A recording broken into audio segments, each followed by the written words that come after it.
Je suis le révérend Flamme. Toza en direct, il y a Dim M5, comme on a promis, que nous allons faire quelques émissions pour nous bénir Bomoya Mutumoko en direct. Parce que l'information au Tozanango est tellement important qu'il faut battre belé bayo kango pour sauver ma vie ya battre belé. Na ebete nzambe akosalisa mutu na mutu à recevoir nazo lo baketozan na jeûne et prière ezo banda et banda qui depuis dimanche 7 jours tozo bondela appartient na kat église ba via batezo za la changer kota na biso longo mabondeli oyo nzamba lola akozanga te ko pambola yo na cadre na biso ya la sagesse pour les célibataires et les mariés. Eza émission ya sika oyo tozo pousser pour na kosunga ba jeune sœur na biso onan ba balite na ba marié aussi ba bali tozo salisana na nzana liloba na nzambe parce que tozo croire que liloba oyo eza na nguya ya ko changer bo moina mutu moko faire travailler votre relation eza thème na biso o tozo partager na mekai ko partager encore déjà na Facebook quelques jours passés mais na moni eza une obligation ya ko zongela enseignement oyo mobimba na ndenge zalaki na cadre oyo afin pour na ko sauver bomo ya mutu moko pe ko sunga mutu moko à comprendre biso malam ko faire travailler relation nzambe azanzambe ya ba famille nzambe azanzambe ya mabala nzambe atonga mokili na ye pe akabola yango na ba parti il y a ma famille. Alors, Dieu est pour la famille. Mais est-il que, il faut yeba que beaucoup de jeunes, beaucoup de personnes dans la bango, dans la posa kokota na libala, mais ba yebite le lengeni na kokota na libala. Dans la jeunes, dans la bango, dans la posa kobala, dans la relation, mais ba yebite le lengeni ba ko garder ba relation na bango. Le lengeni ba ko sala makasi ete ba relation au bazan nango et ba na ko progresser ba relation bazan nango et ba na ko zala ba relation a bien ya malamu et ko sala sa bango na vie. Voilà pourquoi bien aimé dans le Seigneur, toye na cadre pour na ko porter la parole comment travailler votre relation. Ndenge ni no ko sala pour na ko faire travailler relation na yo. Point ya liboso. Et loko ne ko sala pour na ko faire travailler relation na yo et ça ko résoudre ba conflit na bino plus rapidement. Dans un livre à Matthieu chapitre 1er, verset 19. Matthieu chapitre 1er, verset 19. Tout dans le verset 18. Voici de quelle manière arriva la naissance de Jésus. Marie, sa mère, ayant été fiancée à Joseph, se trouva enceinte par la vertu du Saint-Esprit, avant qu'ils eussent habité ensemble. Joseph et son époux, qui était un homme de bien et qui ne voulait pas la diffamer, se proposa de rompre secrètement avec elle. Verset Oyo, ezotal sabiso vie à couple. Vie à deux personnes, baza ba fiancé nan babalanité. Et lelo nazolobela motomoko ona na balite, to motomoko si a bali parce que matéa oyo concernera même bato babali. Ya on a lobby la sagesse pour les célibataires et les mariés. Awa Marie, fiancée, il y a Joseph. Joseph, à connaître dans nos marités, à yebinzoto à marité, mais à surtout qui un jour, Marie a zobetele li solo au Saint-Esprit à Tingazé. Joseph a se posé question, bien aimé, la ligne comprendre premièrement que Joseph, azaki un homme pieux, mutumoko ya malamu, muto abanga kanzambe. Alors, ayeba qui était vie sexuelle, ezali pamboli pour na bato babali. Eza bénéfice au nzamba pesa bato babalani. Na koki ko sala yango te libanda libala. Donc abateli ki bo santu na ye pe a respecter pe a honorer mwasi o yazaki na ye. Mais une chose est vraie, bien aimé dans le Seigneur, et sali était Marie azana zemi. Marie ayeko yebise ki nazana zemi, zemi yango uti wapi, mobali nani Saint-Esprit. Alors Joseph a comprendre yango te alobi mais non, mwasi oyo il faut to kabwana na ye secrètement. Sans que mutu ayeba qui est au kabwani na ye.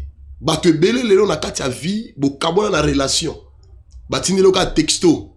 Alobi kobenga nga lisusu te na texto wana komi kobenga nga lisusu te koluka nga lisusu te donc nga na yo bosa na nga. Mutu mususu ali moka dans le silence akenda. Parce que azomona ke relation na bino mibale ezo marché te. Mutu mususu yo kenda musala oyo kuta bilamba ne so kanga akenda. Mutu mususu okomona ke azakana fiancé mais ara oluko lisute. Azaki liboso excité adana posa mona yo ayeba comment ozali a téléphone kayo azo WhatsApp yo azo luko na ba Facebook partout mais aza so intéressé te. Ozo se demander pourquoi. Ça dit que il y a quelque chose où salami na kati relation na bino où sali ke moto wana abendana dans le silence. Akende ayoka na lisusu te. Alors, marché problème nini. Awa to comprendre que Joseph na Marie bazaki na conflit. Mais conflit yango Joseph a l'occupé à résoudre yango rapidement d'une manière positive. Pour na Joseph ezaki ba kabwana kaka esila nango. Bien aimé, ba conflit e yaka na relation nyonso. Dans le bien, ba conflit ezali na ba relation nyonso. Même le plus ba relation oyo et réussir na kati ya mokili. Même batu oyo moni basali ba 30 ans, ba 40 ans, ba 50 ans na mariage. Même bato ba réussir na kati ya relation na bango na koyebiso ke ba famille oyo o enviaka. Nyonso ezala ba conflit d'une manière à une autre. Soki okutani na relation oyo ezanga conflit. Oyo mobile azo biso ok biso zaka na conflit te to na problème te to za pena très bien. Ou alors moi ça so biso ngala mobile nanga to zaka très bien to za tala likambo mon côté. Eza mensonge. Eza mensonge. Chaque relation a un problème. Il y a des problèmes partout. Il y a un problème. Soki na kata relation wana problème ezalité, c'est-à-dire que moko na kati ya relation wana aza hypocrite. Moko na kati ya relation aza hypocrite, ou alors aza menteur, ou alors aza escroc, ou alors azo bomba ba sentiment na ye, alingo bimisa ba sentiment na ye te. Na chaque relation, moi je crois qu'ils ont les canaux Facebook nabiso. Merci. Dans chaque relation, il y aura toujours des problèmes. Ba problème est yaka ndengini. Ba problème est yaka. Premièrement, suite, il y a expérience. Premièrement, place mo outil. To outil na ba éducation différente. Yo koli pa ina bino, ozana na éducation na yo. Moi si to mobali pe akoli na pa ina bango, azana différence na ye. Azana expérience, azana éducation na ye. À partir de l'éducation, problème et yaka. Deuxièmement, à partir, il y a expérience auto passé na vie. Il y aura toujours des problèmes. Expérience auto passé na vie et même toujours des problèmes d'une manière à une autre. Troisièmement, il y a personnalité na biso. Yo za na personnalité na yo, partenaire au kutay na ye, a na personnalité na ye. Alors, à cause, il y a trois différentes biloko oyo. Liboso, ezali, expérience, yami bale, éducation, auto-outil na wana bandako, pe yami satu, ezali, personnalité, tozana yango, eza tellement différent, et ko bomba toujours, et ko bimisa toujours les problèmes. Il y aura toujours des problèmes. Il y a un lobby que mutu oya koloba ke relation nanga eza na problème te, ça dit que moko na kati na bino aza escroc, moko na kati na bino aza menteur, moko na kati na bino aza mutu azo bomba ba sentiment na ye ba feelings na ye, moko na kati na bino aza hypocrite. Alors luka o découvrir na kati na relation na yo nani aza hypocrite. Quand deux personnes ba commis ensemble, avec le temps, il y aura toujours des problèmes. Avec le temps, il y aura toujours des difficultés. Bah, moment difficile, on va vivre dans le couple. Mais pendant que vous êtes là, il y aura encore quelque chose de différent. Alors, il faut apprendre quoi accepter, quoi affronter. Il faut affronter et résoudre le conflit le plus tôt possible. Accepter, affronter, résoudre le conflit, et ça, il y a une clé vitale. oyo okoki kozanga te eza ba clé oyo epesaka succès na relation oyo bato baza nango. So bolingi relation na bino eza na relation moko eza na succès, eza na réussite, fiançailles na yo, to copinage na yo, to alors mariage na yo, alors il faut au bandako accepter, au bandako affronter ba problème, pe oyeba ko résoudre ba conflit na bino de plus tôt possible. Praise God. Hallelujah. Alors, ceux qui ont kosala makambu oyo et ko aider yo. Soko lingi ba confrontation te, na kati ya mariage na bino, na kati ya relation zana yango, yeba yango ete relation wana eko kuea. Relation wana eko kufa. Relation wana eko beba. Il faut oyeba qu'on résoudre ba problème. Il faut affronter qu'on résoudre des problèmes. Il faut accepter qu'on résoudre des problèmes parce que relation na bino et la kokoyate. Mais ceux qui ont la capacité à résoudre des problèmes était relation na bino ko umelate et kokoya.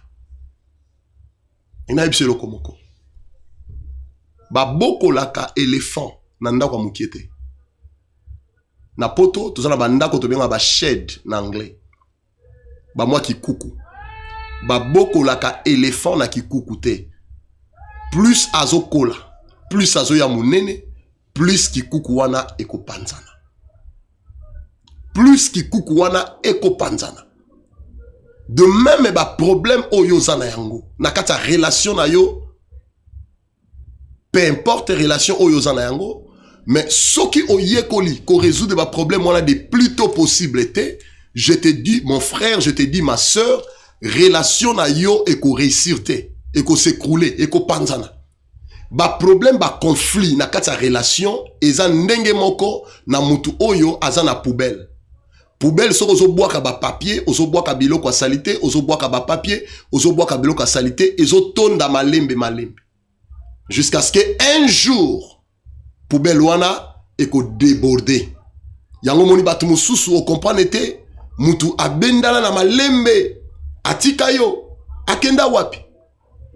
Eloko nini kimisa yo ozo mitu no lobi mais non na yebite eloko nini kaboli sanga na mwasi na nga wana na yebite eloko nini kaboli sanga na mobali na ngai wana. C'est tout simplement parce que ba problème ezo kola azo bomba ba sentiment na ye.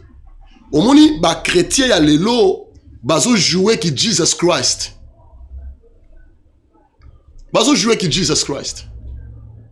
Donc pour la bango akoki ko lobela ba problème bazo traverser te.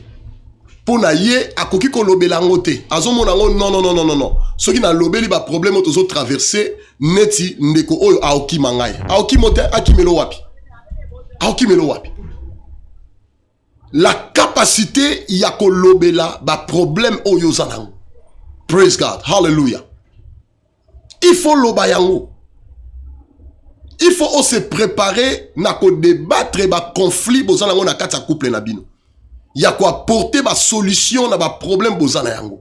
Parce que ba conflit ekoya, ba stress émotionnel ekoya, mais malgré tout ça, vous devez vous lever pour vous combattre yango. Pour vous mettre ma stabilité na kati ya couple na bino. Pour mettre ma kimia na kati ya couple na bino. Na kati ya mariage, na kati ya relation, il y aura toutes sortes de tensions. Ba tension yaka d'une manière à une autre na lobby déjà et outaka na ba comportement na biso na ba personnalité na biso na ba expérience to vivre na ba famille to outa telle mais à différentes. Alors et que boum mais ma toujours toutes sortes ya ba tension toutes sortes ya ba problème na kati na relation na biso ou e cause la négative. Alors ba te belé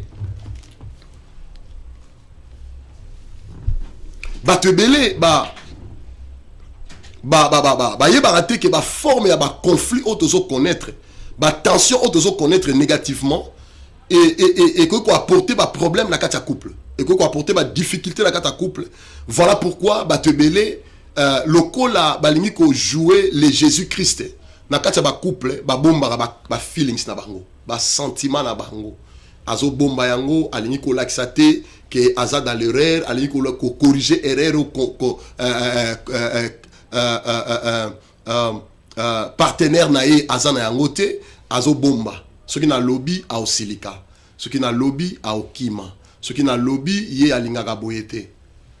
Ozo détruire relation wana. Petit à petit, ozo détruire relation wana. Ko bomba ba sentiment na yo comme si ozo prétendre comme si tout va bien. Je te dis que tout ne va pas bien, mais tout va mal. Ko bomba ba sentiment na yo te. Loba ba sentiment na yo. Loba makambo o yozo mona eza malamu te. Loba yango. Faire vocaliser voix na yo. Yebisa partenaire na yo et loko ya mabe o yozo mona na kati na ye. Et loko ya mabe o yozo mona na kati na ye. So bako pesa biso background ya eloko ya mabe o yozo mona kati na ye loba yango. Yebisa ye yango eko salisa ye. Eko sunga ye. Bien aimé ko bomba te. Bata mokili balobi balobi bitumba ko swana eza kisi ya bolingo. Bitumba ko swana eza kisi ya bolingo. Moi je crois que interprétant mabe. Bitumba na ko swana ezola que ça déjà présence ya ba conflit. C'est-à-dire ba conflit wana plus ba conflit ezali, plus ezo kolisa bino aussi na maturité. Plus ezo aider bino bo se découvrir. Praise God. Hallelujah. Plus que ezo aider bino bo se découvrir. Oyeba moi sinanga oyo alinga personnalité ne zakaboy, alinga kaboyete, alinga kaboyete. Mobile nanga alinga kaboyete, alinga kaboyete, alinga kaboyete. Fiancé nanga alinga boyete alinga rande boy ozo yeba ozo découvrir tango ba conflit ezali conflit. Voilà pourquoi la Bible dit toutes les choses concourent au bien de ceux qui aiment Dieu. C'est-à-dire que même ba conflit au besoin nango na kati ya couple na bino eza ko concourir na bolamu na bino. Bolamu nango eza nini? Eza ke ozo découvrir oyo ezaka na motema ya partenaire na yo pe lolenge nini ya maturité oyo ozo kola na yango pona ko meka ko prendre soin ya mutu oyo nzamba pesio. Praise God. Hallelujah. Nazoli ngala lo baboye. Et tes relations son avis et banana copinage. Pourquoi passer à d'autres temps comme copinage? Azo encourager copinage. Oui, j'encourage le copinage. Pourquoi nazo encourager copinage? Parce que nyonso e bandaka na copinage. Avant okende ko bima fiancé et bandaka na copinage. Bible eza contre copinage te. Mais Bible eza contre ko sangana mwasi na mobali avant libala. Elingite bo sangana sexuellement parlant lokola mwasi na mobali parce que vie sexuelle eza plateforme o epesameli ba marié na kati ya mariage. Mais avant ngai na bala mwasi na nga ezaki copinage. Avant yo obala na mobali na yo ezaki copinage. C'est-à-dire il n'y a rien de mauvais dans les copinages. Mais ce qui est de mauvais dans les copinages eza ko banga nzambe te. Ce qui ozo banga nzambe te na copinage pendant fiançailles nde nzambe aza contre yango. Praise God. Hallelujah. Alors nazolo bake plus il y a des problèmes dans le couple na bino, plus ils ont aidé bino pour se découvrir, plus ils ont aidé bino beaucoup la maturité. Comment on est bandé bonne ko bunda bozo swana même na biloka mike witabik sezo swani sabino moi potopoto ya bana ezo swani sabino moi eloko moi mukiedo eloko nyoso mukiezo swani sabino. Mais tango obandi ko kola obandi ko découvrir que likambo ezaka bien te moi téléphone mobile ya maki phone te boswani. Moi fiancé na yo obenga ki ye oluka ki ye amonani te avec na ba contretemps et comme problème monene makambo na nyoso avec le temps vous commencez ya ko se découvrir ya linga kaboye ya zala kaboye linga raso na bengi na yamba alinga raso na bimi moko na benga na lobake non na ko la place telle. C'est ça maturité ezokola. C'est ça okomi ko découvrir moninga pendant le temps passé.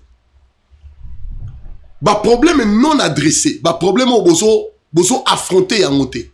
Danger nango eza nini ezokoma raciné et zo musisa parce que ba problème wana bozo régler en côté lokola boza incapable ya ko régler ba problème wana mbala moko ba problème wana komi ko zo musisa na kati na bino siko danger nango ezali que plus ezo zo musisa plus eko koma lokola un jour lokola volcan eko exploser na lobaki okomona mutu moko abendana na silence o comprenez mais neni ya bendana na silence boy abendana na silence parce que si a explosa mukolomso mona moi si a bombaka makamba bombaka mukolomo boy réaction mo boy mabe salami asali likamo boy yo moko zo mituna mais il fallait pas ça le loko boy mais asali yango mobali a bomba tellement salé ba mabe belé alobaka te biso ba mibali to na gorge na tena ngodi azomela kaka azomela et tondi awa mukola ko sanza asanzi na maloba il fallait pas sanza asali na ba geste il fallait pas sala asali na makambo il fallait pas sala alors qui si ya malamu pour ko faire marcher relation na biso il faut to affronter ba problème na biso bien avant nana lo belo komoko bien aimé dans l'église dans le Seigneur kosilika na kati ya couple eza mabete na bandeli kosilika eza mabete kanda eza lisumu te lisumu ya kanda eza soko lali na lisumu praise God c'est-à-dire que même nzambe na lola asilikaka yaya nzamba tomboka aboma mokili na mai nzamba tomboka afongola mabele mela batu nzamba tomboka apekisa Moïse okota kanate nzamba tomboka abimisa banyoka eboma batu nzambe même atombokaka c'est-à-dire que soki mwasi no asiliki eza lisumu te soki mobali na yo asiliki eza lisumu te soki partenaire na yo asiliki eza lisumu te soki fiancé na yo asiliki eza lisumu te mais lisumu ezali soki alali na kanda. Or il faut mutu na kati ya relation azana facilité ya ko exprimer ba sentiment na ye. Ba sentiment na yo ko exprimer yango na kanda. Yes. Na kanda. Na kanda okoba no bomba ba sentiment na kati ya motema te. Manifester yango na kanda. Bimisa yango na motema na yo. C'est alors que moninga ako découvrir yo saka ndenge nini. Et loko nini eza na kati na yo. O réagissaka ndenge nini. Est-ce que elikambo za nango ne sengoto za nango ne sengote. Mais nga na sali likambo mabe yo o réagir te, c'est-à-dire eza nango normal. Eleki nango ndenge wana eza nango normal. Mais soki na sali mabe yo o réagir et l'axi que likambo na sali eza mabe. C'est-à-dire yo tellement ça chrétien, il y a dernier niveau. Chrétien dernier niveau. Donc ata muta provoqué yo, ata muta insulté yo, a fingi yo, ata muta diminué yo, ata mutu a se comporter mabe, yo kaka calme, silence ya, calme ya libanki na sia nzete. Na sia balwanini, pasteur, balwanini, calme ya libanki wapi? Na sia lititi. Donc yoka calme à Liban qui n'a pas les titi. Ça c'est très dangereux. Si tu as une femme qui ne se fâche pas, ou elle se met en colère, c'est très dangereux. Ce que ça la mobali, ou a bomba ba sentiment na a loba kangote, na tango ba conflit, ça ba problème ezali, et ça très dangereux. Na lobi bien, et ça très dangereux. Bien aimé n'a rappelé yo que cette émission comme on la sagesse pour les célibataires et les mariés. Et thème na biso tozo travailler les lots ezali travailler votre relation. Ndenge nini okoki ko travailler relation na bino. Ibale bele to mona ba bango bazo discuter yoka bango. Basi mobimba bakenda ke église. Tozo mona tina bakenda ke église té. Nanda ku comportement zo changer té. Mais non. Non. Ce n'est pas que ceux qui na kenda ka église. Ce n'est pas que son mobali naza motei, to naza mobali naza moyembi si abanzembo l'église to intercesseur, naza na droit ya ko manifester colère nanga te na conflit. Non, je dois les manifester. On me dit beaucoup de choses. Moi, je n'aime pas être un pasteur communautaire. parce que pasteur mingi ya biso babangaka moko koloba na bino makambo oyo tout simplement parce que alingi te azwa responsabilité ya likokufa ya mariage na bino to ya relation na bino. Or que eza makambo il faut boyeba yango parce que ceux qui oyebi yango te yango le komi ba cause ya ba divorce, ba cause ya ba problème ebele tozo vivre na kati ya ba relation tout simplement parce que tozo faillir ko résoudre ba problème na biso directement. Il faut to résoudre ba problème na biso. Il faut to vanda to résoudre ba conflit. Le conflit viendra toujours.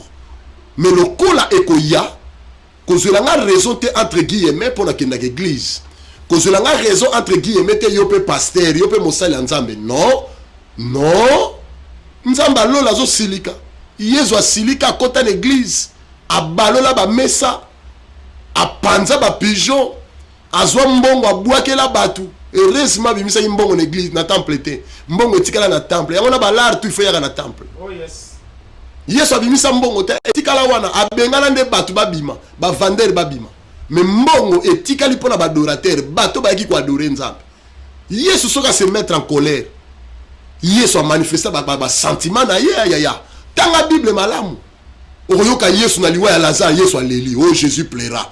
Eza sentiment koleleza sentiment mais yo zo bomba ba feelings na opona nini ozo bomba ba sentiment na yo pona nini olingo la kisa batute ba sentiment ya motema na yo olingo la kisa moi sinote ba sentiment moi ça yeba te olingaka yete olingaka yete mobali kuta zo mituna oh est-ce que alingaka nga to alingaka nga yete oh ndeko bimisa ba sentiment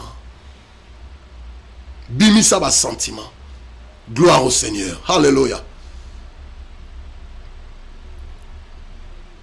Moi si dois ebendete moi li dois ebendete asa ebendete po bomba nyonso non o basi na biso ba respectaka ba pasteur mais ba respectaka biso te non moi si asa ebendete mobali pe asa ebendete po abomba ba sentiment na kati ya motema soki eza ne loko moko na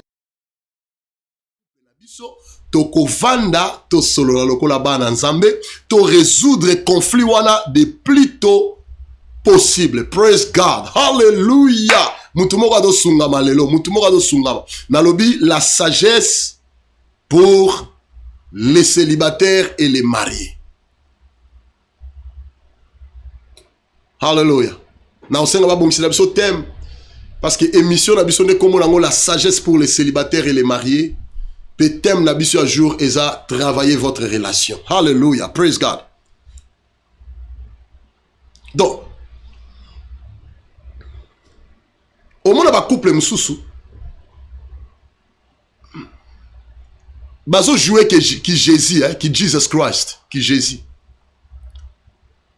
bazo la sa neti na miso abatu neti bazaka na problème ité neti bango pena couple ya bien mais na kati ba stress ezali na kati bazo banga ba situation mabe na kati baza déçu. Non. Bobongi sango na kati ndako. Image bozo présenter libanda est très dangereuse. Et ko détruire bato belé mukolo explosion ko sala. Bato belé ba komi tuna me bango pe. Non. Toza awa po explosion et sala matin. Mais toza awa parce que toza na posa to bongisa oyo ebebaki. To zongisa nzela oyo eza ko beba na kati ya couple na biso. Loba alléluia, loba alléluia, loba alléluia, loba alléluia. Yoka, psychologue moi loba boy. Tell us that such an expression, an expressed emotion may result to psychosomatic illness, which are as a result of depressed and unexpressed emotion. Alobi ba émotion oyo alobi en anglais na tanya en anglais na lingale lobi boy ba mutu oyo abimisaka ba émotion na yete ba émotion na ye lokola eko affecter psychologie na ye eko koma maladie o ba bengaka psychomatique eza maladie oyo ememaka batu na résultat na yango to ba effet nango to ba symptômes nango, c'est ça le mot. Les symptômes na yango ezali dépression, stress. Parce que mutu wana abombaka ba émotion na ye. Abombaka makambo o ezo sala ye pasi na motema. Makambo azo mone pa ya fiancé na ye, et pa ya boyfriend na ye, copain na ye, et pa ya copine na ye, et pa ya mwasi na ye, pa ya mobali na ye, azo bomba yango na motema, alobaka ngote. Lokolo zo loba ngote e ko botela yo okoma dépressé. Yango komona lelo tozana basi na kati ya communauté oyo na poto ba émission sala baka pourquoi basi baza dépressé. Mais baza dépressé pour nani? Pourquoi mobali akoma dépressé? Mobali azo tambola na bana na parki ba otambola omoni papa ma ya miso zo bima. Bana batuni papa zo lela nini? Te na olela te eza mupepe. Mupepe te ya eza ba problème. Mutu eza ko toka. Ya ko toka misu rouge muteme zo swa. Aso mitu na bime ngala osuka wapi na mwasi aboye. Na kosuka wapi nzambe na nga mo epo bimeza tango libala soko koti tike moko ya oko bimate retour ezate oko tika na kati wana ba komba wana oko vivre ngo bien ti oko zwa mayele obanda ko vanda bo résoudre ba problème wana obando loba na kati ya bolingo ko bangeza la kate comment yo mwaso lingo ba no intimidenga comment yo mobali o intimidaka ngai non intimidation ezalité. Na kati ya mariage qui soda ezalité, na kati ya relation qui yaya ezalakate, na kati ya relation, la Bible dit là où il y a l'esprit de Dieu, il y a la liberté. Il faut qu'il y ait la liberté de l'expression. C'est-à-dire tozo loba na ba vérité, mais na ndenge ya bien. Tozo loba na makambo oyo, tozo kakeza bien te, mais na ndenge ya bien. Praise God. Hallelujah. Nous devons en parler. Et ça na makambo il faut to loba. Ils ont makamo il faut to yebisa. Ils ont makamo il faut to solo la yango. Okomo na basi ebele ba komi na dépression na mboka oyo. Mama na yazo mituna me mwana na nga akendaka poto boyete. Mwana akoma ko bela akoma ko lata ka ba perruque akoma ko sa suki te. Nom de Jésus. Ba perruque na ba perruque, ba bubu na ba bubu. Parce que papa mbongo mona na raté. Akenda kayu me mbongo mona na raté. Moi, ça comme un système qui est boubou. Bien aimé. Non. Il faut te lober la yango. Comment il faut la dépression dans la famille nanga? Nana bana, il faut tal. Comment moi, ça comment me la qui sa dépression? Tout simplement parce que pression et l'équipe, makambo azo bomba. Soka lobby mobile la tomboki. Soka lobby moi ça ko tomboka. Soka lobby moi ça robenga police. Soka lobby mobile la robenga police.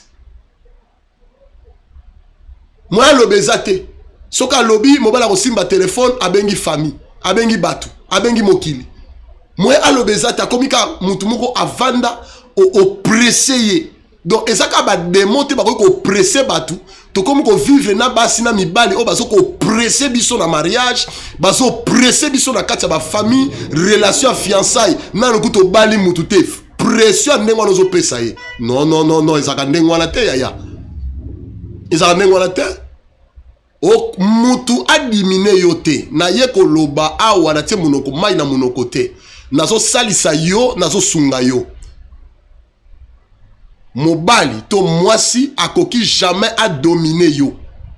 Il faut à traiter yo avec respect, avec dignité, avec honneur. C'est ce que mutu nyoso akolinga na kati ya vie na ye ba traiter ye malamu. Alors ba couple oyo ba réussir na vie baza ba couple oyo ba yekola koloba ba yekola ko exprimer makambo oyo sala bango pasi na motema abomba kate aoloba papa mama eloko saki na sepel na ngote na limite to tambola kaboy ba yekoli koloba ko vocaliser ba sentiment na bango et ils ont permettre et tes relations na bango et grandir et approfondir émotionnellement et matasu spirituellement parce que makambo ya ba relation oyo ezaka makambo nzoto te ya to simbani loboko non ekotaka na motema ekotaka na émotion ekotaka na makanisi ekotaka na nyonso zo partie nyonso nzoto na yo. Alors il est important que tu saches que pour faire réussir relation na bino il faut oye kola koloba parce que batu oyo ba faire réussir ba relation na bango ba fandi ba mbula ebele ba yekola eloko ba bengi vocalisation. Na lobi bien vocalisation ya ba émotion, vocalisation ya koloba. Naza wana te pona prouver yo, mais naza wana pona yebiso ke eloko salaki eza malamu te. Oh my God. Loba ba sentiment na yo. Loba yango d'une manière constructive. Koloba ngo na lolenge te o détruit muninga. Oloba ngo na lolenge te o zokisa mutema muninga. Non. résoudre ba problème na biso en tant que couple, en tant que nakata relation na biso, il faut na loba yango na lolenge moko constructive. C'est-à-dire naza na posa na zokisa mobile na ngate, na zokisa partenaire na ngaite, mais naza na posa na corriger erreur oyo nazo mona na kati ya couple na biso. Alors, il faut na respecter ye na peser ba mona ngai. Na yeba réaction ni na ko salate on a ko salate limite na nga ezala ba zone rouge na sepela ki na moi na nga mon église alobi papa il y a des zones rouges ba zone rouge au koki ko lekate au koki jamais au leka c'est-à-dire na ko finga ba parents na yete na ko loba ma bete na ko finga mbali na ngata za ma be aux ampiaker ba bloko moi non il faut na ba limite na corriger ba erreur. Parce que naza na posa na tonga et non na boma. Naza na posa na tonga et non na boma. Praise God. Hallelujah. Praise God. Hallelujah. Hallelujah. Hallelujah. Motomoko azolanda biso. Alors, tango ozoloba yekola ko utiliser les mots ngai. Pour ni na lobi yekola ko utiliser ngai. Parce que eko aider yo pour attaquer yete. Parce que ozana posa relation oyo ekende musika. Ozana posa relation na bino ekufa lobite ekende musika. Loko ozana posa ekende musika, il faut yekola ko attaquer yete mais ko yebisa yeke ngai na sepelite ne loko oyo. Soki to sali yango boye, toke boye kozala bien. Si réellement mobali na yo, mwasi na yo, fiancé na yo, to copain na yo, aza muto yo, aza na mayele, a comprendre le langage na yo et puis a ozonga na nzela. Mais na yebi ke toza na ba problème ebele ya bato ebele oyo ata o utiliser ba méthode ndenge ni nazo ka te. Bato ndenge wana please, s'il vous plaît. Wana ezo senga peno meme pas pasteur. Alors, ce que je que moi je sens ceci, nazo sentir boye, nazo mona ke ndenge zo sale nango boye, ezo blessé nga, toke nango boye, to sala nango boye, eko yede bino. Alors, jamais oloba et pas un partenaire na yo, makambo ozo sala, ozo considérer ka ba intérêt na yo moko. Non, koloba ngote. Isa parole mo makasi. Oko loba ngote. Loba na ye par contre que talisaye et loko osalaki ngai ezo déranger nga. Na o sepela na ngote, ezo zokisa mutema na nga. Soki ozana lo lenge ya malamu ya koyebisa ye eko aider yo. Alors bien aimé, les bons couples baza bato ba ye kolaka ko résoudre ba problème na bango très rapidement. Ba conflit na bango très rapidement. Praise God. Hallelujah. Premier point, na lobi, bon résoudre des conflits na bino très rapidement. Mbangu. Donc, et salami lelo kaka. Lelo. Buka lelo na lelo, buka lelo. Lelo kaka. To résoudre le problème oyo. Et si le labiso ka lelo, po na boy to lala na yango, lobby et koma problème sous. Deuxième point, pour na ko faire marcher couple na biso. Pour na ko faire marcher relation na biso. N'a rappelé yo que thème nabiso ezali travailler votre relation. Comment on travailler relation nabino.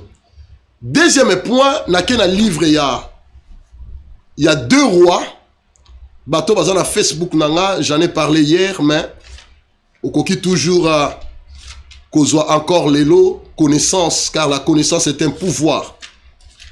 Partagez en haut, les autres à la DM5, nous donnons grâce à gloire à Dieu pour la DM5, pour la ko pesabiso et plateforme oyo afin que tu vas la côté Si vous avez pour ça, tu continuez l'enseignement, oyo soutenir biso, au benga soit DM5, au sponsoriser, au fouti pas naïe, c'est un homme honnête. Alors c'est sûr que fouti pour la biso afin que tu continues l'enseignement oyo sur comment travailler à la sagesse pour le célibataire et les mariés. Gloire à Jésus. Tous dans le livre 2 Rois, chapitre 4, verset 18 à 28. Deuxième point, comment on peut faire travailler votre relation. Et ça, ma relation nyonso et senga kabozala protective. Soyez protective. Na lingala boye bandenge boko bate la makambo na bino. Surtout batu oyo babandi libala avant. Bato babandi copinage, bato babandi fiançailles na bango, bato bakoti libala na ebandeli. Il faut boye kola kozala protective. Na relation na bino, na ba conflit na bino, na ba problème na bino. Toza a on a livre ya 2 Rois chapitre 4 verset 18. Bible zo na biso. Pardon.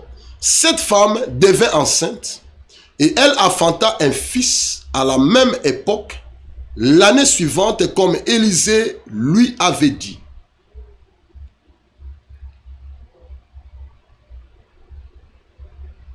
Gloire à Jésus. Alléluia. Comme Élisée lui avait dit.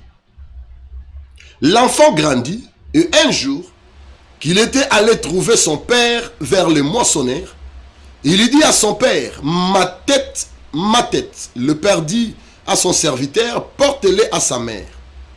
Le serviteur l'emporta et l'amena à sa mère, et l'enfant resta sur les genoux de sa mère jusqu'à midi, puis il mourut.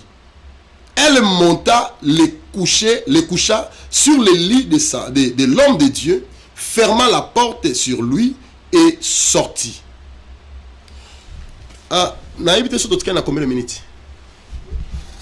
Nangaki soit la minute etikali sur le cause of call. Gloire à Jésus. Bah pesi biso grâce à to aussi sa message. Gloire à Jésus. To zoni na texte na biso. Awa chapitre on atangi eza histoire ya Élisée. Na moi si obabengi la femme de distinction. Femme de distinction azaki moi si oyo atongelaki Élisée ndaku likolo ya ndaku na ye chambre. Et loko moi si asale marqua l'homme de Dieu et l'homme de Dieu a tuni asale nini ba remarquer ki abotate moto na nzambe apesi bana na lobi bien moto na nzambe apesi bana. On les a sujet mususu parce que mutu muso akoko loba bana ba utaka pa ya nzambe non. Bato na nzambe bakoko pesa yo bomengo Paul alobi tozo komisa bato ba riche ezate ke nzambe mutaka komisa ba riche biso tozo komisa parce que nous avons le mandat de Dieu. Alors la Bible dit que mwana oyo abandi kokola mwasi oyo aboti mwana moko ya mobali ka mwana moko wana mwana bandi kokola na kokola ya mwana esali ete un jour mwana zaki na papa na ye bazako sala bilanga pour papa nazaki riche azaki mutane ba ferme et tout mwana koli na ba situation bien atanga na bekola bien azoka ba traitement ba médecin privé makambo bien donc santé na ba landela gaita la mwana wana imaginez nazoni ngala peso impression pour comprendre nazo impressionné te nazo biso makambo na kata version parce que mama wana Elisa tunaye alobi na solo la pona kombo na yo na betali solo ne pas ya roi ya mboko alobi te na la posa na te c'est-à-dire na ba relation aki moi so pambolama. Donc, moi, la nada qui bien, à ozange l'autre côté. Bien aimé dans le Seigneur, et ça li que moi, na oyo aganga, mutu, moi, na beli akwe. Papa, le bibo, moi, na bo, mais pas ya maman, parce que maman, mutata la moi. Maman, mutaboko, la to regretter les loba, maman, msuba, bomba, bois, kabana. Aboti, moi, na kia, bois, ki, moi, na balabala. Aboti, moi, na pona souffrance, a sundoli, moi, n'est pas mobile. Aboti, moi, na akipa, akutu, bana, na yete. Eza mawa, eza passé. Or que maman, mutana na charge à moi. Alors maman a eu mwana. Tant ba memeli mwana. Avant dina mwana na kuisi na ye et sali ete na moko mwana akwei akufi. Papa, histoire ya mawani ni salami na famille oyo. Mwana akwei akufi. Bible lobi na biso ete Mama oyo, nesika abana ko paniquer, abana ko ganga, abana ko lela. Bible lobi, amati na chambre likolo. Azu mwana atie na mbetu ya moto na nzambe. Praise God. Hallelujah. Na kolobela likambo mbetu sima. Abimi libanda. Ake epai ya mobali na ye. Na lingi okoma sozo na Facebook koma 2 Rois chapitre 4 verset 18. Ake epai ya mobali na ye atiki ebembe na chambre na ndako. Apangusi maya misu asokoli elongi atie maquillage. Praise God. Hallelujah. Alati elambani ya kitoko wana abimi. Mobali na tunyoke wapi. Abi na okende kotala l'homme de Dieu. L'homme de Dieu oyo jour oyo eza jour à sabate, eza jour ya sacrifice te, culte zate, mo ketala mutu na nzambo tali endengeni. Alors mais non, nazo kende pesa ngai serviteur moko oya kokumba ngai na cheval to kende naye. Mobali apesi, mobali pa yebite ke mwana na ndako akufi. Normalement mwasi ya mayele akoyebisa mobali na ye ke mwana ça ne va pas. Mais à l'obité, mobali peut atunité. Mais moi la kenda ki malade ndenge nini, asa ndenge nini. Tant que soit tuna ki à l'obité, tout va bien. Pourquoi Saint-Esprit a tiré mbiso attention na verset haut?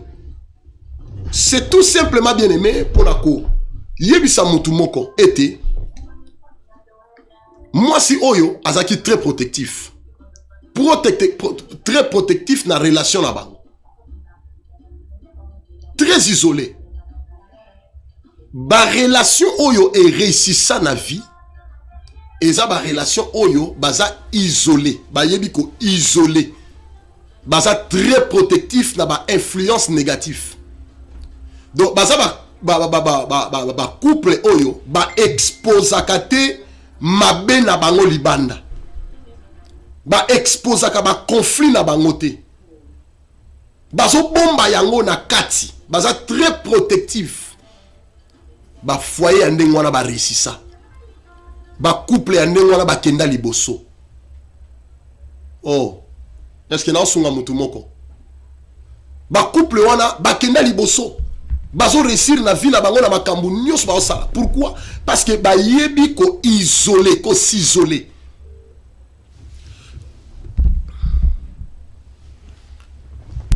Et ça na bato belé lelo. Okomona ye mobali alati cravate na veste boye. Ye wana mvoatu kumvoatu. Azokola suki ya pembe pezo ya. Okomona pena oyo lobi pena o pena mobali akobale. Omuli pe mwasi tala nzoto. Tala kitoko, tala pembe. Mais aza attaché na famille na bango. Ye aza attaché na famille na bango. Aza attaché na ba camarade na ye. Aza attaché na ba collègue na ye. Donc nanu abimate. Azo vivre non na se ya influence. Ya milliers na ye. Ya milliers na ye. Il est trop attaché na milliers na ye. Bien-aimé dans le Seigneur. Eko ede yote. Eko ede yote. Libala eza pour la bala mikete. Libala eza pour la mikolo. Bato ba koli mitu ezo sala. Maturité. Relation nyonso eza la copinage. Eza la relation ya fiançailles. Na lingi bien-aimé oyekola. Na banja nazo te ya batu oyo baza na posa ya relation ya manche courte te. C'est-à-dire yaka to sepela, to zala kaka bilenge, mobwasi ya ba feti, mobali ya ba feti. Non. Ozo kola. Banda ko réfléchir relation à long terme. Relation oyo eko memayo musika. Relation oyo oko kota nango na libala pe eko permettre yo o vivre longtemps na vie na yo.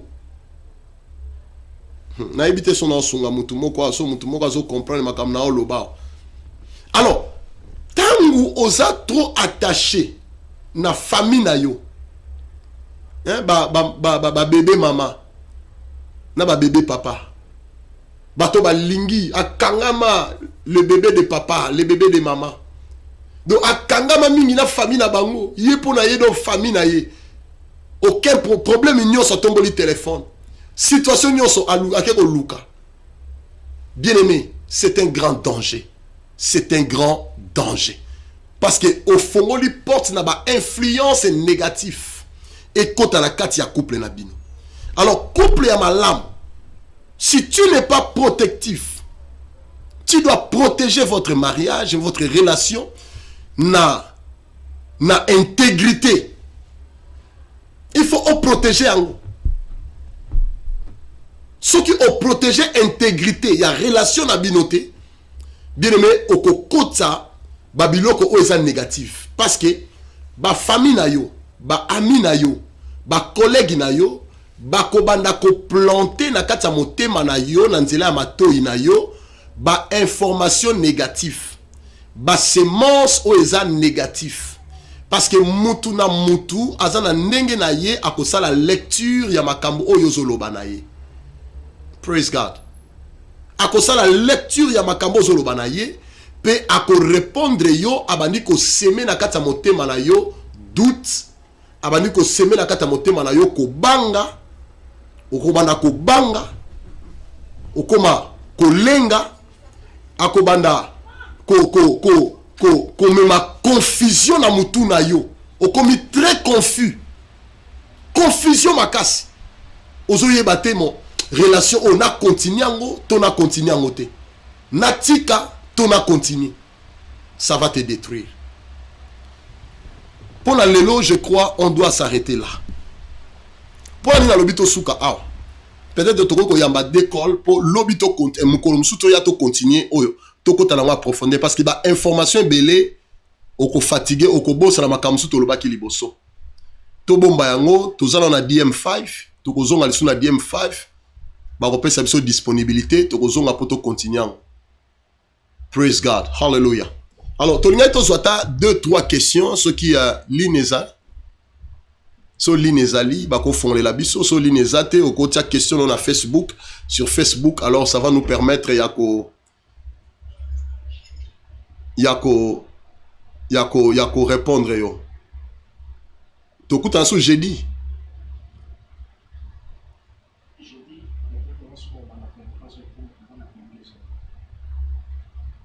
22h à 23h. Donc, tout à 23h à minuit. Wow, praise God. Donc, Torota là, ce qu'il faut les cas, j'ai dit encore, pour continuer enseignement, et c'est très important, tout ça là, sur DM5, parce que la plateforme est bien, et que Pambo là, bon, il y a battu belé, ou bah vandi aux alentours, au lieu qu'ils en a cadre, moko il y a battu ndam. Alors, vendredi, tu as de 22h à 23h. Zala patient na biso, nzambe aosali sa biso. Alors, tuna question na yo, ce qu'on a question ko tuna. Les musiciens chrétiens célèbres babito katate.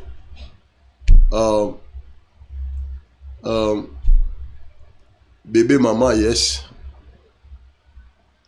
Et ça très important parce qu'il y a beaucoup des informations. Ok, toi aussi ça partie la permission il y a DM5. Toi aussi ça deuxième partie au deuxième point. Gloire à Jésus. Hallelujah. Merci. To pambolin za me pour la DM5 en limite aussi sa partie. Gloire à Jésus. Yeba. Hello komoko.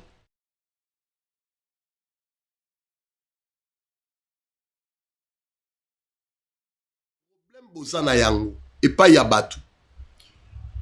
Ozo bimisa ba sekele ya couple na bino, ya relation na bino et pas yabatu.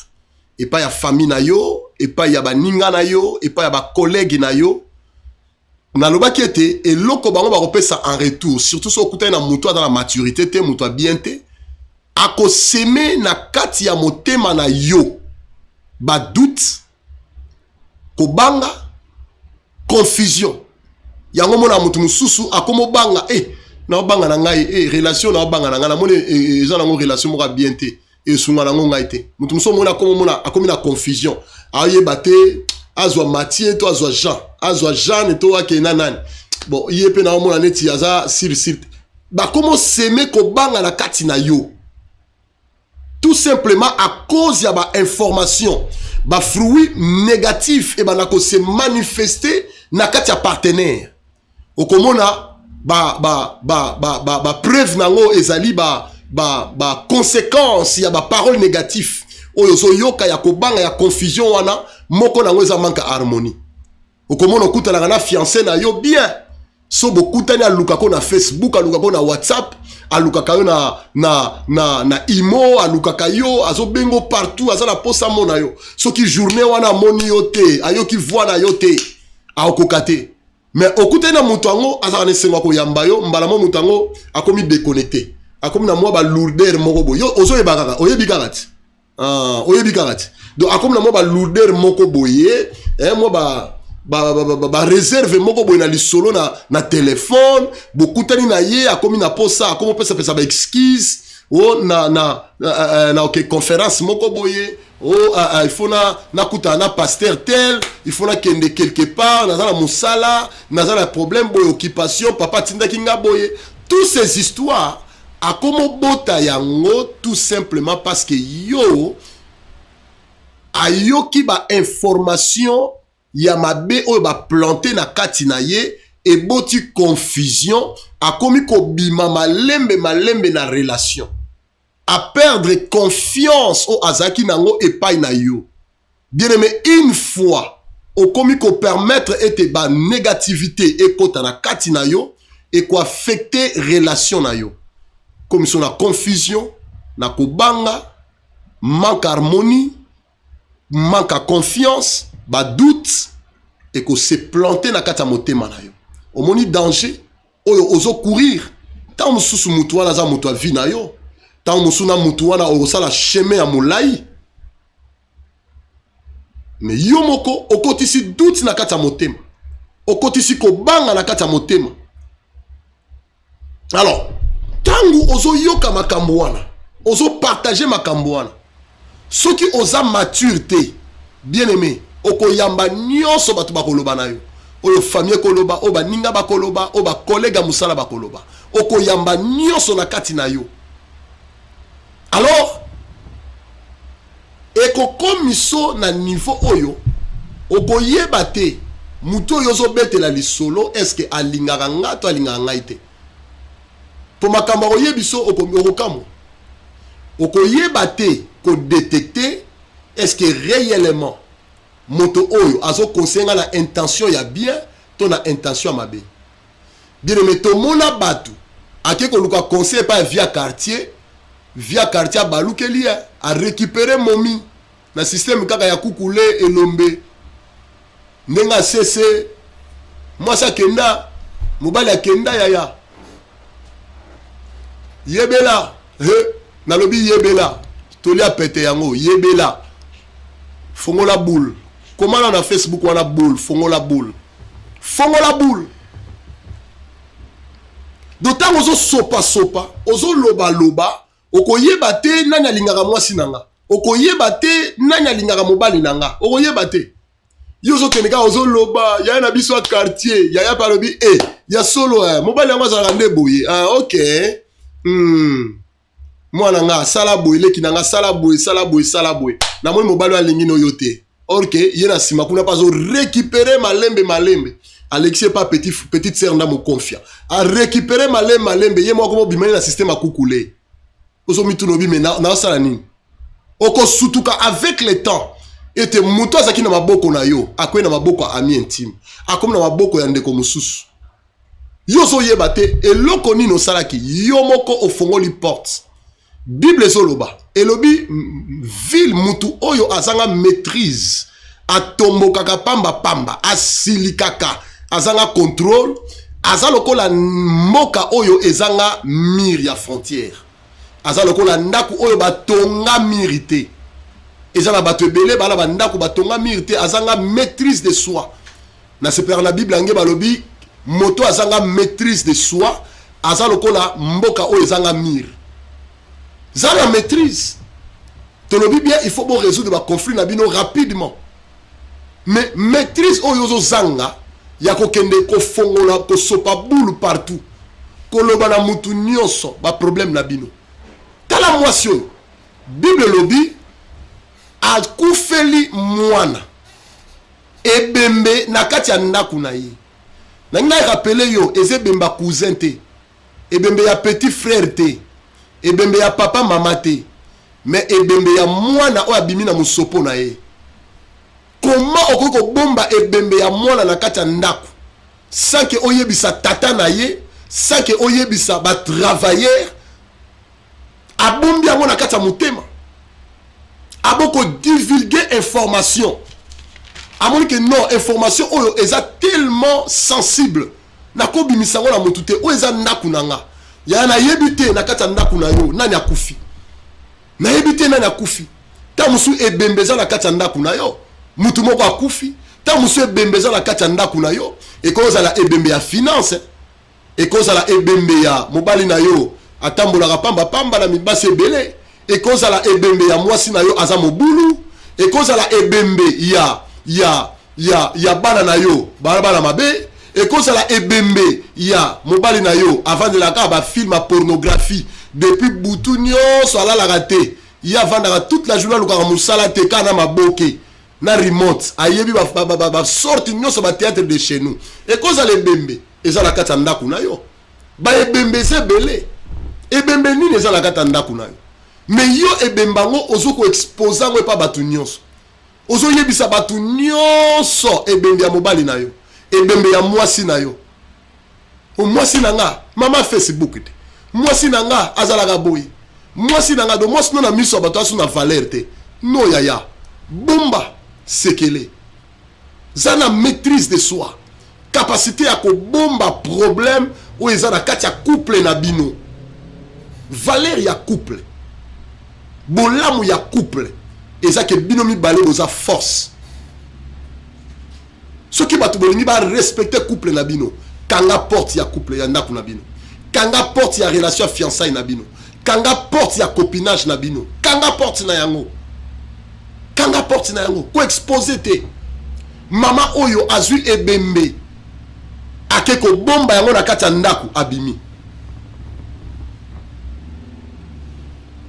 Yango na zoloba na ebandeli ya relation na bino. Il faut bozala très protectif, très confidentiel. Jusqu'à ce que bokomi komona ke bokomi plus stable parce que là mutu moko te ya libanda akoya kotungisa bino. Oyoka mutu azoloba mwasi wana azandumba mobali wana keba na ye. Mbala moko moto peli au perdre relation na yo parce que zaki na ebandeli oyeba ko bomba sécurité. Oyeba ki ko bomba ba défaut te ba erreur te ba problème sou ko résoudre yango yo moko bino moko bozo résoudre yango. Alors ko divulguer ba information et ça na risque monene ya échec ya relation na bino. Nazoni na texte na nga ya 2 rois chapitre 4 verset 18 tina 28. Yoka makamwa so sali. Mwana akufi na kuisi na ye na makolo na ye. Bible lobi azui mwana ebembe ya mwana zakiteze ebembe. Azui ebembe ya mariage na ye. Azui ebembe ya ba problème ya finance na bango. Azui ebembe ya habitude ya mabe ya mobali na ye. Azui ebembe ya mabe ya mwasi na ye. Azui ebembe ya mabe ya bala na ye. Amemi yango na chambre na bango te. Na chambre ya mwana te. Mais amemi yango na chambre ya l'homme de Dieu. Pe ati yango likolo ya metu ya l'homme de Dieu. Liba shakala basondo robo sheke. Ati yango na chambre ya l'homme de Dieu. Na likolo ya metu ya l'homme de Dieu. Qu'est-ce qui est là? Bien aimé, metu eza esika ya intimité. Salomon alobi na chambre ya mama na nga na zui o nga na lingaka na kotisie na chambre ya mama na nga. C'est-à-dire na chambre ya mama na kati ya chambre eza place à intimité. Chambre ya l'homme de Dieu eza barricadé, eza protégé. Chambre ya l'homme de Dieu eza esika intimité ya l'homme de Dieu ezali. Eza esika l'homme de Dieu alongolaka bilamba na ye.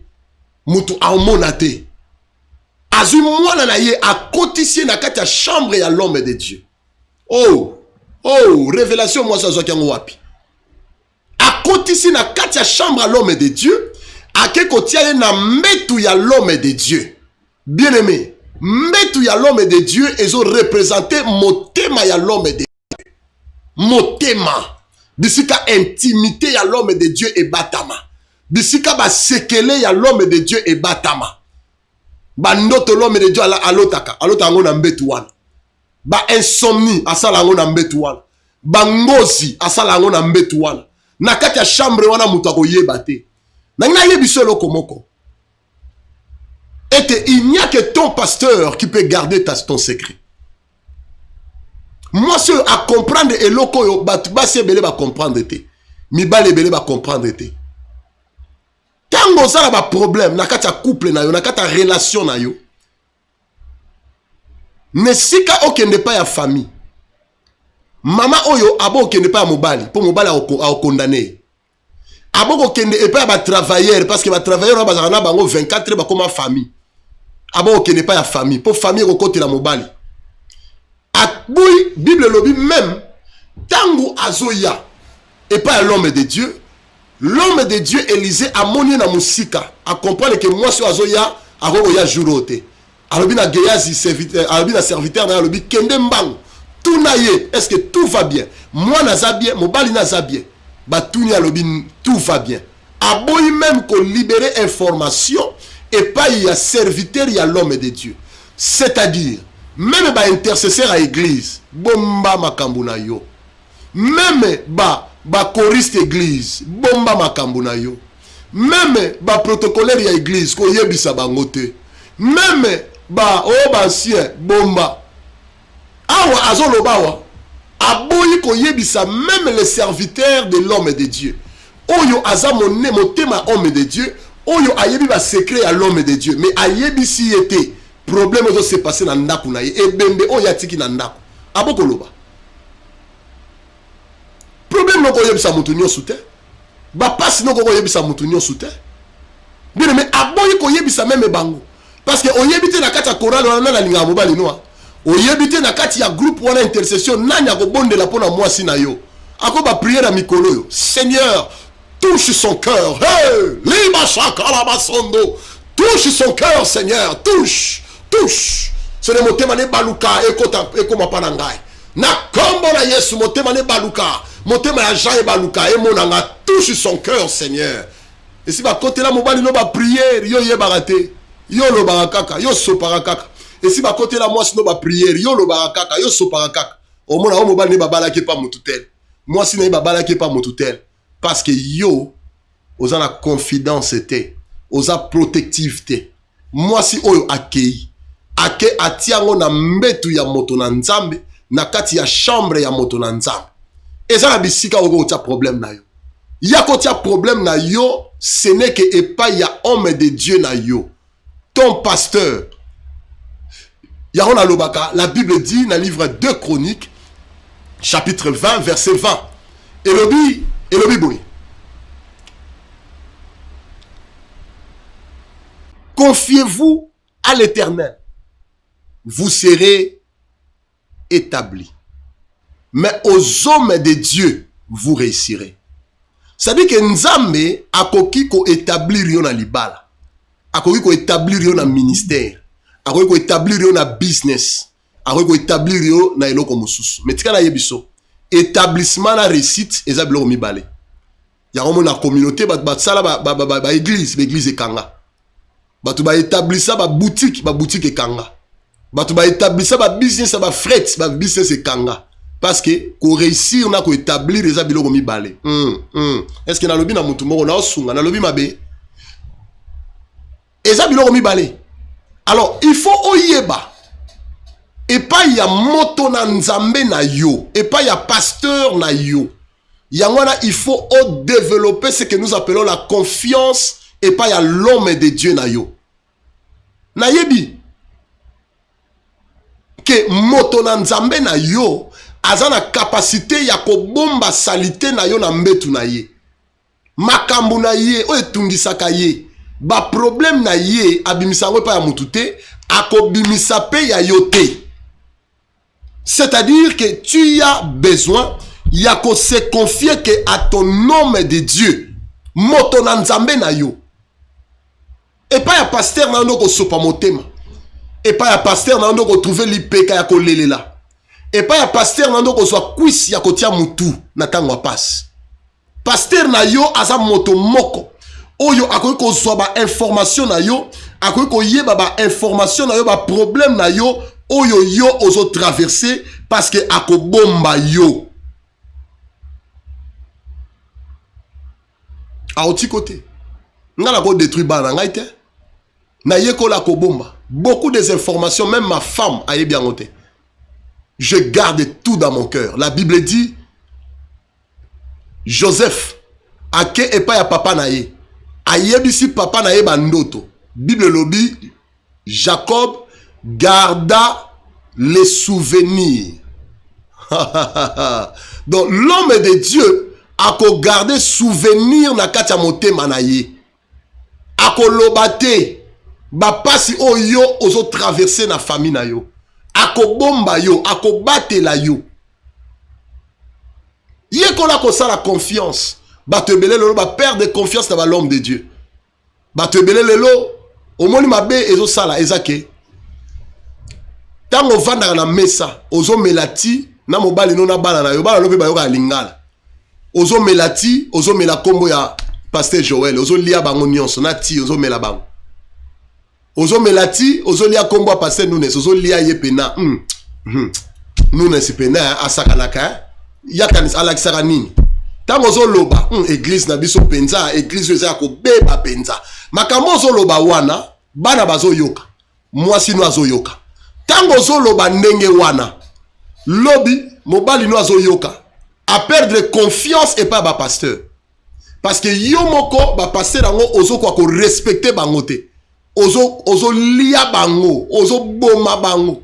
Yo moko zo boma pasteur liboso mwasi na yo. Siko mukolo boko kwe la problème. Oko benga nani?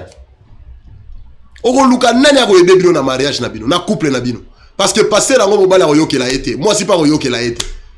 Parce que yo moko so boma déjà pasteur et pas mobali na yo. Oboma pasteur et pas moi si na yo. Yango mona lelo même bana tozo bota awa. Ba komi na esprit ya lelo azan église, le bazan église. Surtout ba beta ka ben instrument. Changelisation. Tout simplement parce que ba yekoli stabilité te na famille. Ba yekoli te que l'homme de Dieu on doit les respecter. Parce que il y aura un jour ba problème ekoya. Bien même ba problème na yo et pas ya pasteur na yo. Le là et pas ya l'homme de Dieu na yo. Expliquez fongola motema na yo. Bimisa ba sentiment no ko lela na yo. Ako yoka yo, ako diriger yo, ako peso directif. Ndenge ni ko protéger mariage non. Pourquoi? Parce que l'homme de Dieu avant d'aka au milieu du village. C'est-à-dire azoluka intérêt na yete, aza naître. Intérêt na ye eza eloko moko eza que mariage et réussir parce que Dieu est pour les mariages. Nzamba za pour les divorces était. Dieu est contre les divorces, les hommes de Dieu sont contre les divorces. Nazolobela awa, l'homme de Dieu authentique, appelé par Dieu, établi par Dieu, et il y a un message authentique. Aza contre divorce, aza contre séparation. Praise God. Hallelujah. Alors, même maloba na yo, ba problème na yo, kolela na yo et pas ya pasteur. Parce que, ce qu'on me met en famille na yo a comme contre mobile na yo to contre moi na yo. Baninga na yo ba ko conseiller mutu moko ta olinga mona ndeko na ye a souffrir. Ayeb so bima na libala na bima na relation wana.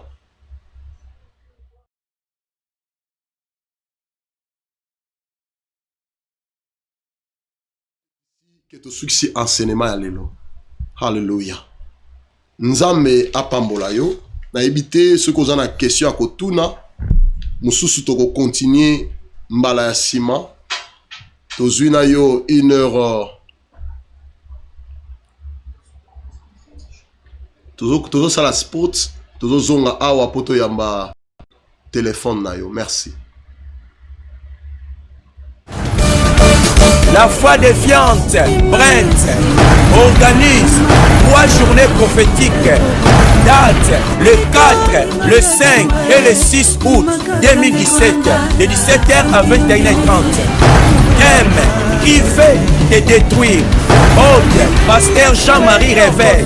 Les invités, révérend Flamme Anounes et le prophète exaucé Lungu de Luxembourg. Qui peut te détruire, sinon toi-même par faute de connaissance. Jésus-Christ a crié, tout est accompli sur la croix. Il a changé ta malédiction à la bénédiction, de la captivité à la liberté, des prisons à la délivrance. 3 journées prophétiques à ne pas manquer. Jésus-Christ est vivant, bref dans les miracles. Soyez bénis. Lieu Preston Manor High School, Carlton Avenue, East, Wembley, HA9, 8NA. Louange et adoration, frère Éric Songolo. Oral de maman Adi 15. Groupe Foi Défiante, Brent. Et groupe Foi Défiante et du Monton. La Foi Défiante, Brent, organise 3 journées prophétiques. Date le 4, le 5 et le 6 août 2017 de 17h à 21h30. Thème qui fait te détruire. Hôte, pasteur Jean-Marie Réveil. Les invités, révérend Flamme Anounes et le prophète exaucé Lungu de Luxembourg. Qui peut te détruire, sinon toi-même par faute de connaissance. Jésus-Christ a crié, tout est accompli sur la croix. Il a changé ta malédiction à la bénédiction, de la captivité à la liberté, des prisons à la délivrance. 3 journées prophétiques à ne pas manquer. Jésus-Christ est vivant, bref dans les miracles. Soyez bénis. Lieu Preston Manor High School, Carlton Avenue, East, Wembley, HA9, 8NA. Louange et adoration, frère Éric Songolo. Oral de maman Adi 15. Groupe Foi Défiante, Brent. Et groupe Foi Défiante et du Monton. La Foi Défiante, Brent, organise 3 journées prophétiques. Date le 4, le 5. Nzambe amona yo, apambola yo, tozozwa ba toza na ligne te, ligne ya téléphone ezali te, mais ekokota mbala nsima ntango tokoya. Mais soki oza na question, comment yango rapidement, tonga to répondre question moko ya mutu moko, ta mselo o moto lobaki a comprendre yango malamu te. Komela biso sur Facebook sikoyo, to répondre yo sikoyo kaka. Parce que toza na moi 10 minutes et pesi biso ya de grâce pour te répondre quelques 2-3 questions oyo mutu moko a poser azo à comprendre te to poser question pour la moninga na yo, poser question oyo et compliqué qu'on a kata relation na yo et ça très important. Na loba ki bien na ebandeli awa, tout commence par le copinage. Tout commence par le copinage, mais copinage o eza na sainteté na kati. O ezo banga nzambe, yango nde kendaka na fiançailles, yango nde kendaka na libala. Alors toza na posa peuple de Dieu akangolama, alongwa na kati na ba mentalité mosusu. Bien aimé, Olandi publicité ya église. Olandi publicité ya église. Toza na campagne le 4, le 5, le 6. Affiche yango dans la Simanangai. Le 4, le 5, le 6 août. Na Wembley, na branche na biso ya Wembley. Biskani ni campagne avec le prophète exaucé Lungu. Motuna Nguya, l'homme est prophétique. Opambola manandenga mukete na mutu oyo. Par rapport ya message onzambe apesiye. Zoé Kumbo, alobi, certains pasteurs parlent beaucoup, que faire? Yeah. Bon, et qui na 3 pasteurs mo bakutani, bazo banga ba bonde l'ensemble. Siko moko alobi, babi il faut ba bonde la ba lo ba problème na bango. Moko alobi ngai pena bo prier pour ngai po kindumba na ndenga mukete. Na ndenga mukete. Donc nazo luka tout na silisa mena okokate. Mususu pe alobi abingai nde moyibi ya mbongo nzambe donc so bat bapesika mbongo na yibi bat bapesika mbongo na yibi mususu alobi ngai siko problème nga na bundana nango eza koloba makambo nyonso bo bolobi déjà et obima nango donc il y a il y a d'autres hommes de Dieu à la défaut. Parce que ça, c'est naturel. Mais est-il que nous avons appelé ce discernement, capacité, yakoyeba, est-ce que pasteur Nanga a confidente ou a confidente? Si vous êtes confidente, then, nako conseiller yo au bon de l'ensemble à diriger yo vers un homme de Dieu ou à confident. Ou ya ko battre la basekele anda kuna bino, a ko battre la kolela na yo, a ko battre la salité na yo. Dimanche na bana ote en église na lobi na ba na église na bi, tozan alliance. Alliance tozan na ngona bino, na ko tika jamais mutalibo libanda beta bino. Ngai moko na obeta bino fimbo. Ngai moko soki obebisi na libanda kuna yaka mbango epananga. Yebisanga ke na bebisi na libanda. Ngai moko na kozwa yo roi bébé nanga, na longoli yo pampers, na sokoli yo bien, na latisi yo bilamba na présenter na mokili na zui pampers na boaki. Nga mo na obomba sekele na yo. Donc un bon homme de Dieu, c'est celui qui est capable ya kozwa mwana na ye a sali toilette, a sokoli ye, a longoli mwana, a boaki mai ya salite, a garder mwana, a sokoli mwana, a kangi pampers, a tiango même na sachet o ikangaka solo, ake bombango. Afin que bata mukili ba yeba solo a mwana na yete, mais yé moko ayebi ke mwana na nga na ko discipliner na ndenge na ngai. Donc un homme de Dieu, c'est celui qui garde les conseils, mais ceux qui écoutent na moko ou yazana défaut wana cherche un autre ou yazana capacité yakobomba sekele na yo. Gloire à Jésus. Alléluia. Comme la biso question s'il vous plaît, toi on a posé la question na yo to répondre yo. Gloire à Jésus. To pamboli nzambe pour la pasteur Roger Mfiboudulu, nzamba pambolo l'homme de Dieu. Merci, merci. Donc, koloba, c'est important au bomba makambo, au nakata motema na yo. Visitez notre église, tous à la foi défiante, tous à établi, on a Londres, na nord à Londres, juste na Edmonton. C'est là.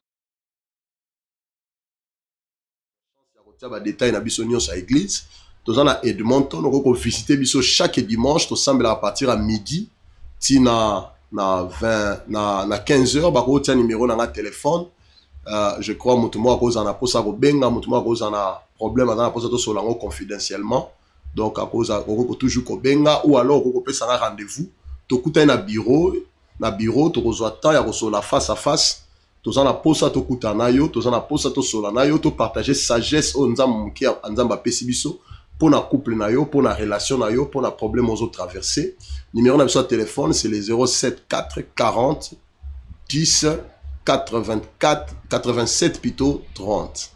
Donc 07 4 40 10 87 30. Hallelujah.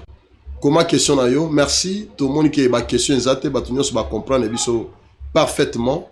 Alors, Kozangate, Yakana culte na biso dimanche. Tous en a marathon à prière, tous en a 7 jours à jeûne et prière. Tous banaki depuis dimanche ti dimanche. Tous bengango nzamba abiseto to bengango ciel ouvert. Tous au bon de la chaque jour, tous au en église de 18h à 20h. L'autre tous en a de 18h à 20h.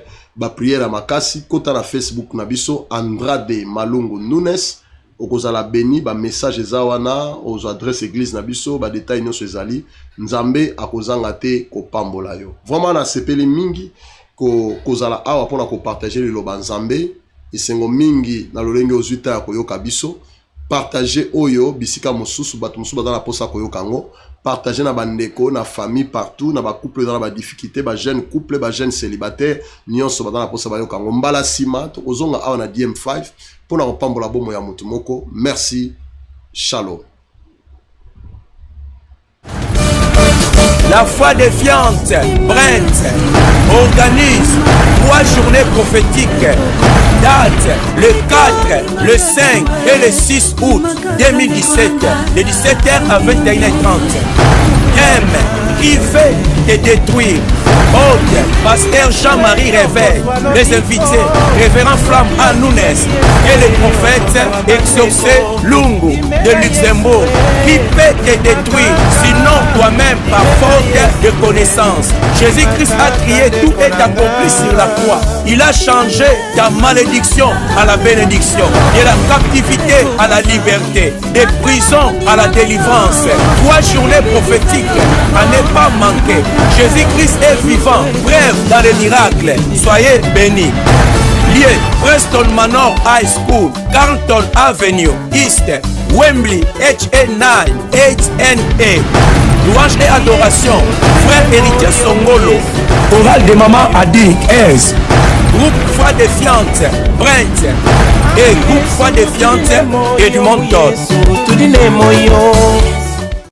La Foi Défiante, Brent, organise 3 journées prophétiques. Date le 4, le 5 et le 6 août 2017, de 17h à 21h30. Thème, qui fait te détruire. Hôte, pasteur Jean-Marie Réveil. Les invités, révérend Flamme Anounes et le prophète exaucé Lungu de Luxembourg. Qui peut te détruire, sinon toi-même par faute de connaissance. Jésus-Christ a crié, tout est accompli sur la croix. Il a changé ta malédiction à la bénédiction, de la captivité à la liberté, des prisons à la délivrance. 3 journées prophétiques à ne pas manquer. Jésus-Christ est vivant, bref dans les miracles. Soyez bénis. Lié, Preston Manor High School, Carlton Avenue, East, Wembley, HA9, HNA. Louange et adoration, frère Éric Songolo. Oral de maman Adik, 15. Groupe Foi Défiante, Brent. Et groupe Foi Défiante et du Montos. La Foi Défiante, Brent, organise 3 journées prophétiques. Date le 4, le 5 et le 6 août 2017, de 17h à 21h30. Thème, qui fait te détruire. Hôte, pasteur Jean-Marie Réveil. Les invités, révérend Flamme Anounes et le prophète exaucé Lungu de Luxembourg.